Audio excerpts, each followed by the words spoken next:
這個夏天，安靜點兒，同學們。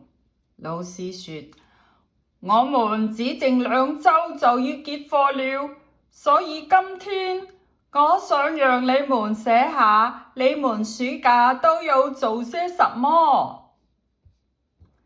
這很容易，我很清楚地知道我會在這個夏天做什麼。我已經迫不及待夏天的到來。我要去我爺爺奶奶家，他們生活在北部的一個大湖泊旁邊。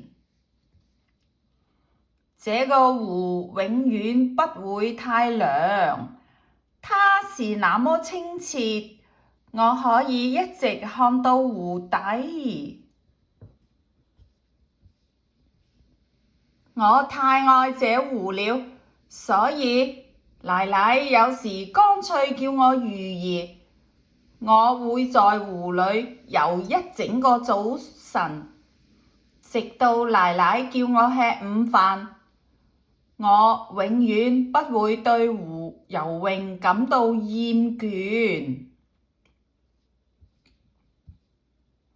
一大早，爺爺和我會乘船去釣魚。如果我們幸運的話，會釣到大魚。湖面上安靜而平和。午飯以後，有很多家務要做。我最愛的家務是幫爺爺剪草坪。他有一個很大的除草車，我可以坐在上面。我們還會清理船隻，我爺爺會修理發動機，我會擦亮船的裡面和外面。做完家務，我又去玩耍。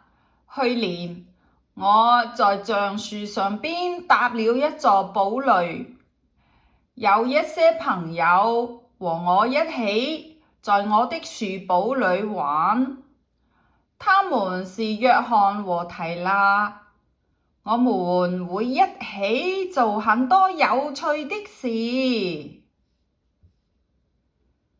我最愛的事之一是等待冰淇淋車的到來。當車來的時候，我們會從樹堡裡爬下來買冰淇淋甜筒。我最愛吃的是巧克力味，真好吃。約翰、提娜還有我喜歡去沙灘。在沙灘上，我們會建一個沙堡。去年，我建了一個和我差不多高的。5點，我會和爺爺奶奶一起吃晚飯。我最愛吃的食物是燒烤味漢堡加玉米棒。我奶奶是世界上最好的廚師。吃過晚飯，我奶奶、爺爺還有我會看日落。當太陽沉入湖底時，它看上去美極了。晚上，我們會圍坐在篝火旁，爺爺會給我講故事，有些恐怖，有些好笑，但是都很有趣。有時奶奶讓我在火上烤棉花糖。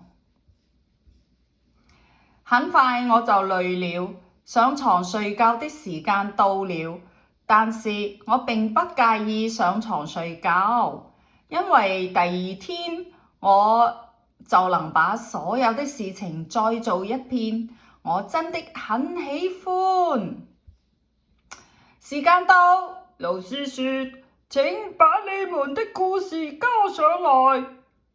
哦，我還沒有開始寫。